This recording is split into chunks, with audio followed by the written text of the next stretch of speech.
Right On Press Audio presents Did You Say Something, Roger?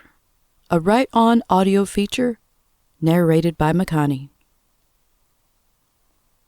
Tell me we have the Hell's Kitchen financial reports ready, Mishkin shouted from his office.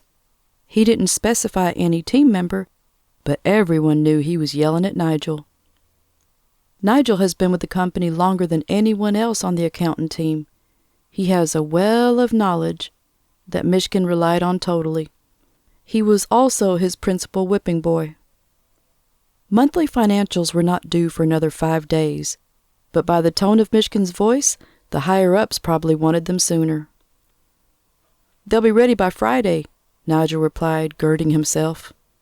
Unacceptable, came the instant retort.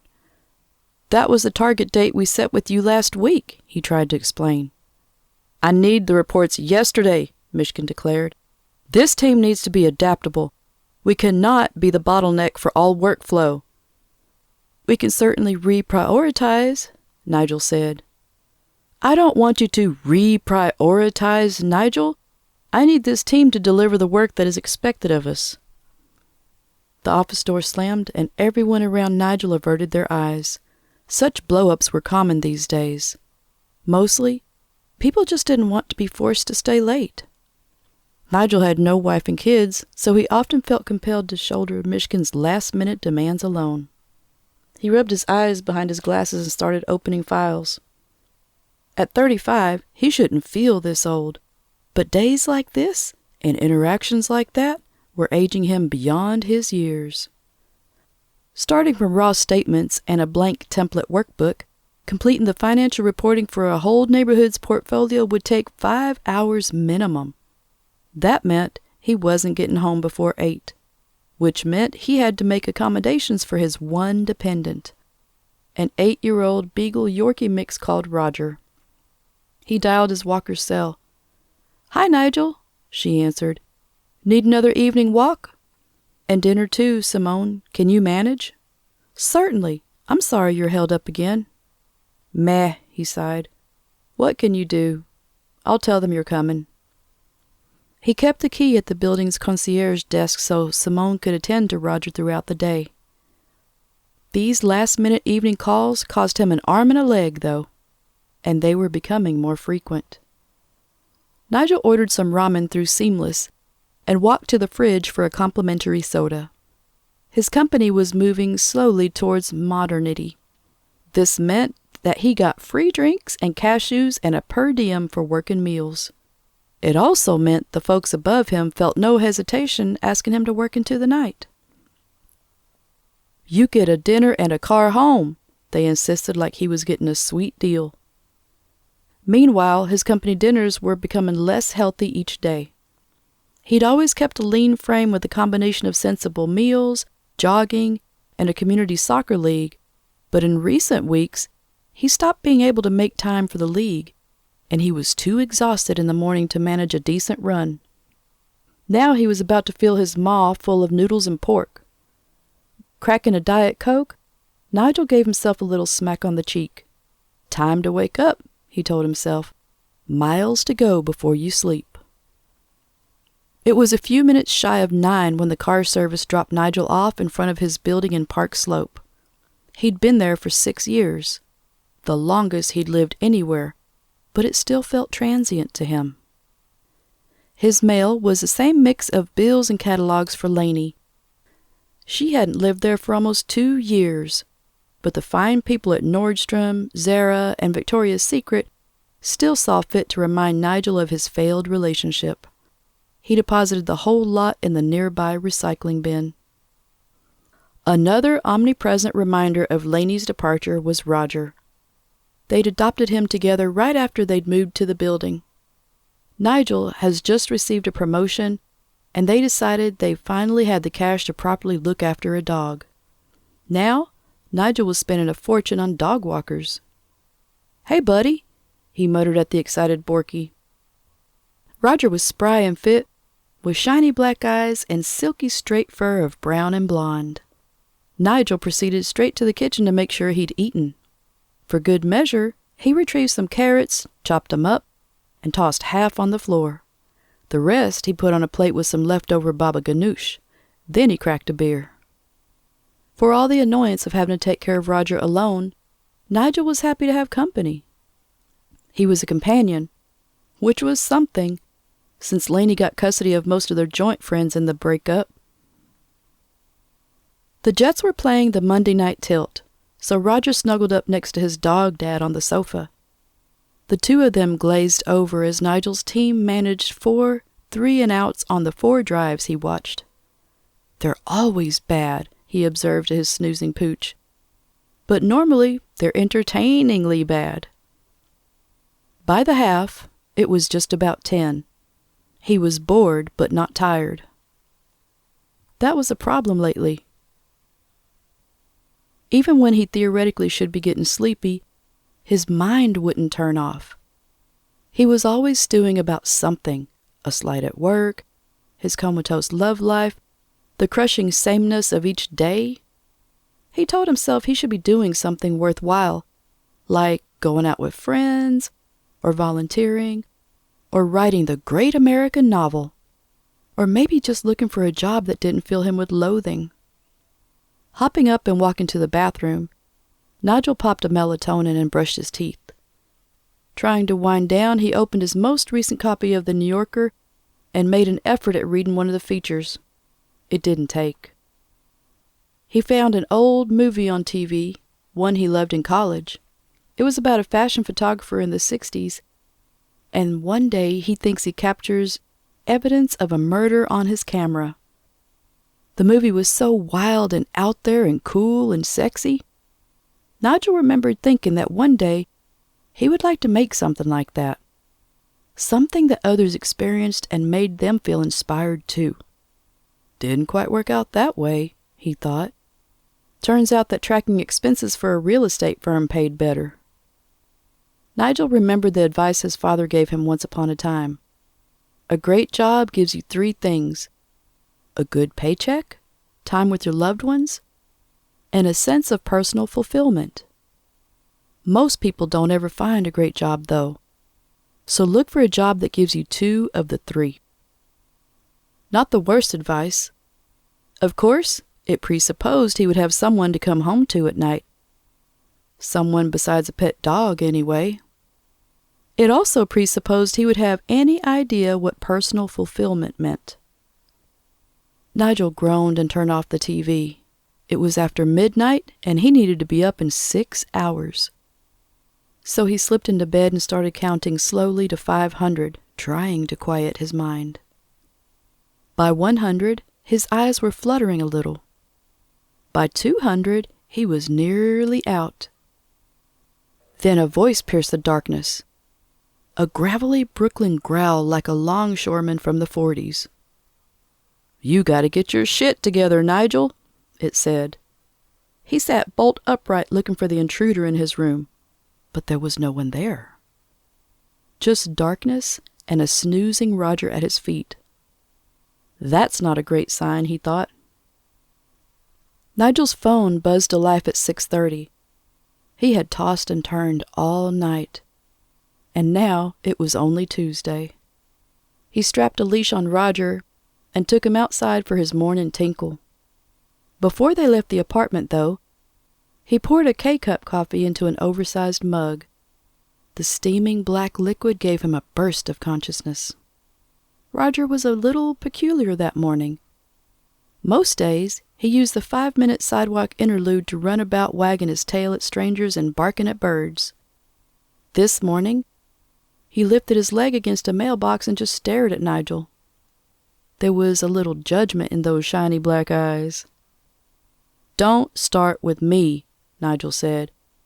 "I've a long day ahead of me, and I need someone in my corner." Roger cocked his head and trotted back to the building. After pouring some kibble and gulping the last of his coffee, Nigel excused himself to the bathroom to shower. He emerged 15 minutes later and wrapped himself in a towel.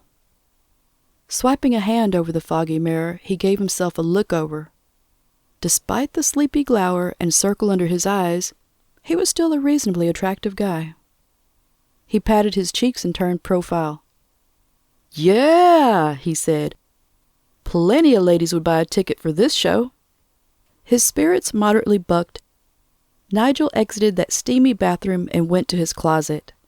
He tossed on some slacks and a white Oxford shirt, then grabbed his navy Patagonia zip-up. "Come on, dude," the gruff voice said again. "You cannot be wearing that fleece sweater vest again." "What's the big deal?" he replied absently. "Have some goddamn self-respect. You look like the crown prince of data entry." "It's comfortable and it matches everything, okay?" Nigel froze. "Wait a minute. Who am I talking to?" The voice was coming from just outside his room. He slowly turned. There, seated alertly in his doorway, was Roger. "And could you please lose the glasses?" Roger asked. "When was the last time you wore your contacts?" His dog was talking to him. For a second, Nigel stood gaping, not sure what to do. Then, he slammed the door in Roger's face. Everything was eerily quiet for a moment. Suddenly, there came the familiar little scratch at the door. Nothing aggressive, just Roger asking to be let in like he always did. "Go away!" he called. "Come on, Nigel," Roger answered calmly. "Let's not cut off the lines of communication." "There are no lines. You're an animal. You should not be talking." "I completely agree, but here we are." There were a few levels of absurdity to the moment. First was the obvious. Roger was, for some reason, talking. Next was that Nigel was shaking. His mouth was dry. Essentially, he was terrified of his 12-pound pup. Also, he was offended by the critical tone Roger was taking. Fingers trembling, he stood up and opened the door. Roger bounded in and hopped onto the bed. "Sit down," he said. Nigel complied. "Cards on the table. I don't have a clue why I'm suddenly able to talk, and neither do you. So I say let's roll with it." "I don't like this." "I don't like waiting for you to stop hitting your snooze button every morning so I can take a piss. Life ain't fair." "Okay," Nigel said, standing. "I'm done." "What does that mean?" "It means I'm going to work. Then maybe I'll find a good neurologist in the city because something is clearly wrong with my brain." He hurriedly slipped on his loafers and grabbed his jacket and bag. Roger was still on the bed giving him the stink eye. "When I get back," Nigel stated, "I expect you to, not be talking." "Someone's here bright and early," said Diane, as Nigel flopped down in his seat opposite her cubicle. It wasn't even 8 yet. He hadn't arrived this early in years. If Mishkin was going to force him to work into the night, he wasn't coming in a second earlier than the agreed-to start of day. Diane, on the other hand, was Mishkin's assistant. If he worked, she worked. Nigel wanted to feel for her, but at this point, he had difficulty feeling much of anything for anyone at the firm. They were all part of the same codependent, numb, trudging mass. And Diane was so damn chipper all the time. Nigel wondered if maybe she liked being worked like a rented mule. "Couldn't seem to stay away," he muttered, opening his email and trying to forget the weirdness of the morning. "What is this?" read the first email from Mishkin, a reply to the workbook Nigel spent all last evening working on. "Jesus Christ," he moaned to himself. Probably Mishkin got confused and decided the data was inaccurate. That's how these things normally worked out. Nigel busted his butt for hours, then spent the next day trying to explain his work to his boss. By the time Mishkin finally understood the reporting, he nonetheless called Nigel incompetent. It all gave Nigel a massive stomachache. "Diane," he said, spinning his chair. Do you ever feel like you can't focus? What do you mean, hun? Is it your glasses? No. I mean like mentally. Oh, I just listen to my music while I work. You should really get some noise-canceling headphones. That's not really what I mean. I just woke up a little disoriented. Her eyes went very wide. Oh no, she said. Do you think it's a mini stroke? Perfect, he thought. Exactly the reaction he was looking for. Maybe, Diane, he answered and turned back around. Looking back at his email, he took stock of the first 3 hours of his day. He could attend to the asinine emails from his boss, the amateur medical advice from his coworker, or the talking lapdog at home. There's no way I can work today, he told himself. Before standing up, he scrolled through his calendar to see when his last sick day was. It was over a year ago. You've got to redo that report, Mishkin barked as Nigel stepped into his office. He didn't look away from his monitor. I need to talk to you, sir. Why is it, Nigel, that I can never read your work? You have to make it simpler. I can walk you through it if you... I don't have time for that. Just make it easier to read. He nodded and took a deep breath. I need to take the day, Mr. Mishkin. I'm not feeling well. You can leave after the report is fixed. Can it wait until tomorrow? Finally, Mishkin looked him in the eye. Of course, his expression was one of total indignation, like Nigel was starting a mutiny. I would really appreciate having the day. I'm not feeling well at all. Mishkin narrowed his eyes. Nigel felt like he was speaking a foreign language.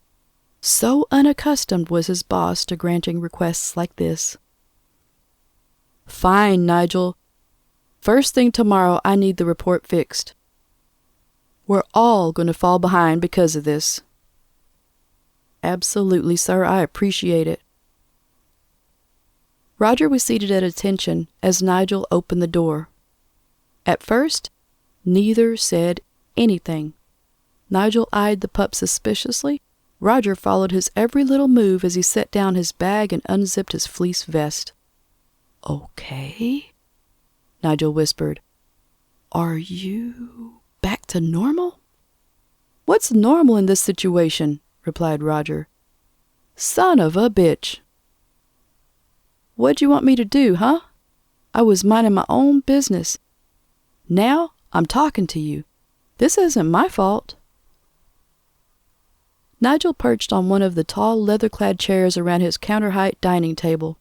He pulled his feet up distrustfully. I'm losing my marbles, he told himself. There's no way this is real. It's real, Chief. Will you stop talking to me? It's not helping.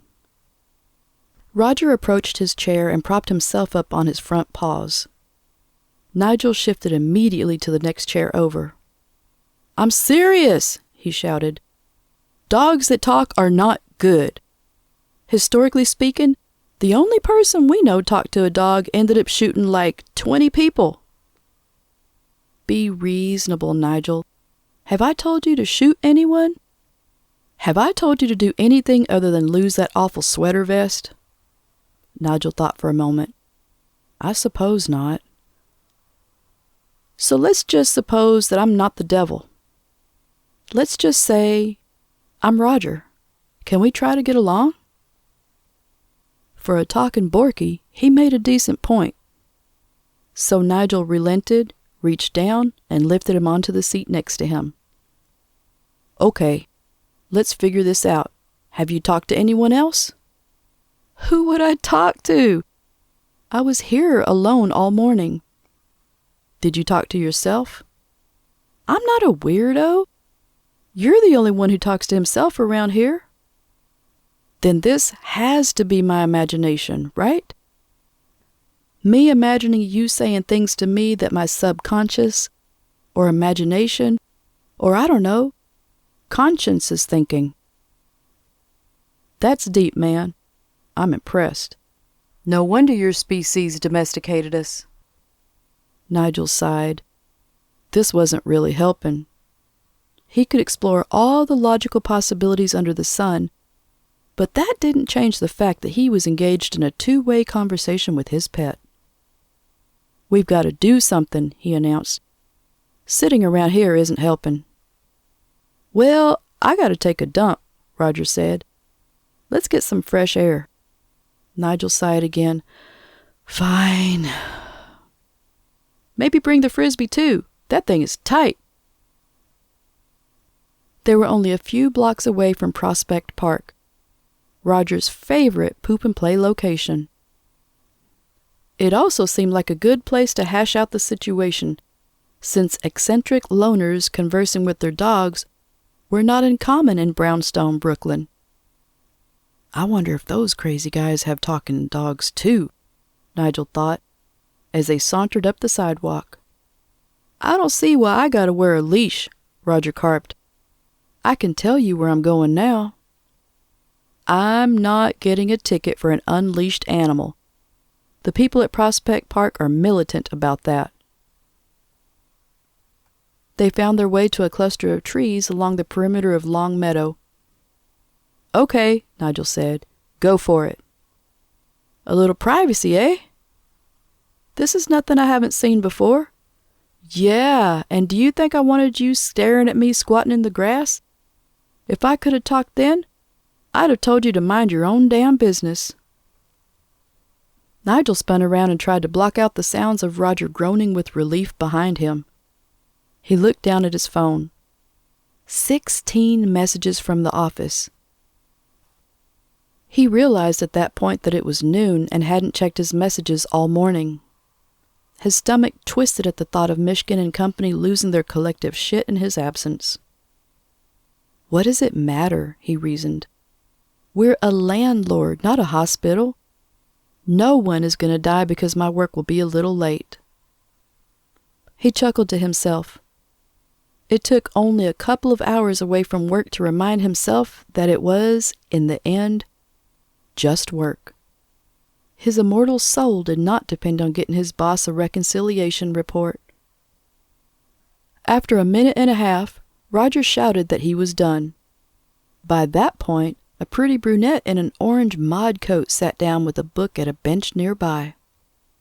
In the midday sun, with her fair skin and shiny, shoulder-length hair, she looked like Audrey Hepburn.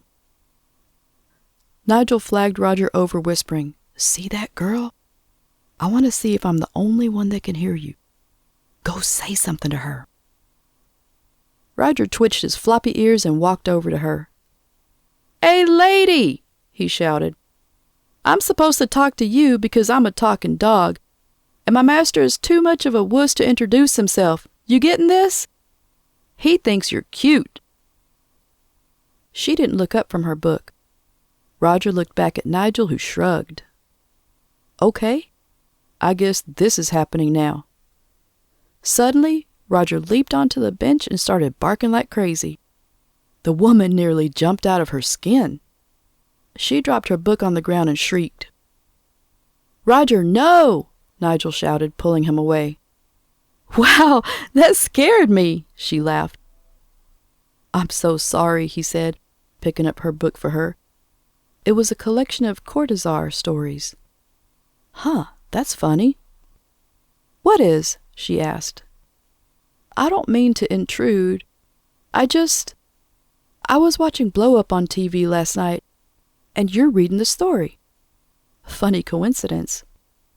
"That is funny," she replied politely. "Again, I'm so sorry about him. I'd ask him to apologize, but you know, he's a dog." "Yup," he replied with theatrical laughter. How would he even do that?" She smiled at him. It was nice to talk to someone other than a co-worker or an animal. "He's very cute," she said.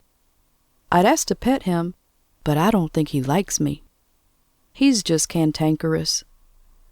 They grinned and nodded at each other. Nigel wondered if he should ask her name. but the moment was so nice, he didn't want to sully it by inviting rejection. "Well, I'll let you get back to your book. Have a good one." "You too." They walked away out to field for some frisbee fetch. "Unbelievable," Roger growled. "What?" "I'm the neutered one, Nigel. So where are your balls?" Despite the constant bickering, Nigel and Roger had a hell of an afternoon.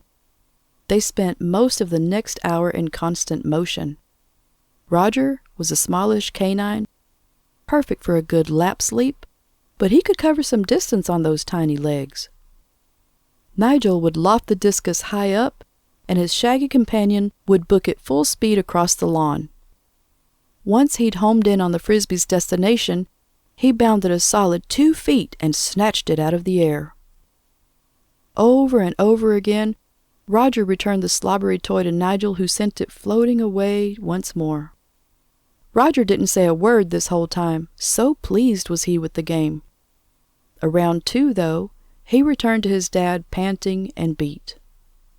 "That's it, Nigel," he conceded. "I've got nothing left in me." For the first time all day, Nigel bent down and gave his boy a ferocious neck scratch. Until that moment, it felt odd to interact with him like a dog. But Roger accepted the pets, even nuzzling into Nigel's knee. He checked the time on his phone. 10 more frantic texts from work. Tomorrow would be a nightmare, he knew. But for some reason, his omnipresent anxiety didn't flare up at the prospect. He was too busy having fun for once. "I want a beer, Roger," he said. "It's so nice out, and I'm in such a good mood. Let's get a drink outside." "Sounds like a plan." Just up the road was a spot called the Gate, which allowed dogs on premises. Nigel stopped at a bodega en route and bought a big turkey sandwich on a hero for them to split. Mid-afternoon on a Tuesday, they were the only people in the Gate's outdoor space. He ordered himself a pint of local porter and poured some water into a plastic cup for Roger. They sat together all afternoon, munching turkey and enjoying the sun on their faces. Nigel never once looked at his phone. After 15 minutes or so, he threw back his head and shut his eyes. The autumn air blew over him like a feather-light massage. When he finished the beer, he elected to have a second. "I have a question," he said to Roger. "Shoot." "Can you read my thoughts?" "Hard to say. Think of a number between 1 and 100. "Okay." "You got it? You thinking of it right now?" "I am." "Stop thinking about it. I can't read your thoughts." "Smart ass." Some teenagers walked by heading home after school. They laughed at the grown man talking to his pup. Nigel didn't care. "How about this?" he mused. "I could stop by the Italian market on the way home. Get us some meatballs for dinner. How's that sound?" "Hell yes," the dog answered. "Let's make like Lady and the Tramp." Nigel's nerves began to quiver as they wrapped up dinner. He and Roger had enjoyed a feast of hefty beef, pork, and veal meatballs slathered in marinara. He'd even poured himself a glass of Italian wine. After a full day of play, relaxation, and conspicuous consumption, he should have felt utterly content. But eyeing the room around him, Nigel felt the old anxiety coalesce. There was the bookshelf, half empty ever since the day Laney moved out. There were the empty carry-out containers, piled up in his trash, constant reminders of his poor diet choices, and the cash he wasted never bothering to cook for himself. Glancing into the bedroom, he saw the dusty tripod that he used to use for photographic outings throughout the city. When was the last time he'd mounted his camera on that? Then there was the phone lying on the table next to his saucy and crusted plate. The second he picked it up, he knew the collected toxicity of his work would spew out. "Yo, Nigel," Roger called from his doggy bed. What's going through that noggin of yours? He blinked back to the present. Huh? You got 1,000-yard stare going, buddy. I need another drink, I think. Nigel and Roger got up simultaneously. They walked to the kitchenette, and Nigel uncorked the bottle. You got me a little worried, Roger said from Nigel's feet. Do what you gotta do to relax, but I thought we were doing better, you and me. You and me? Nigel snapped. What does that even mean, you and me? You're my dog, and I'm imagining you're talking. Yeah, but we had a good day, didn't we? I can't spend the rest of my life hiding and talking to some animal that cannot possibly be responding in the real world. Roger growled, baring his teeth. Nigel had never seen him do that to him before. Sit down, Roger shouted and ran to the sofa. Nigel begrudgingly sat down next to him. Roger cleared his throat. You're talking to me, Nigel, but I'm not supposed to be able to respond. You know how many times I hear you having arguments with the cable box, the toaster, your goddamn boss who isn't even in the room? You spend most of your life pissed off at things you can't control and don't care what you have to say. Fine, I got it. I'm a mess. We're all messes, but at a certain point, you gotta make a decision not to walk into misery every day. Isn't that what you did today? He sat considering Roger's assessment. Looked at through one eye, it was profound. Through the other eye, it was total gobbledygook. Don't choose misery. What kind of advice was that? No one wants to hate their life, but you endure it because that's what being an adult was.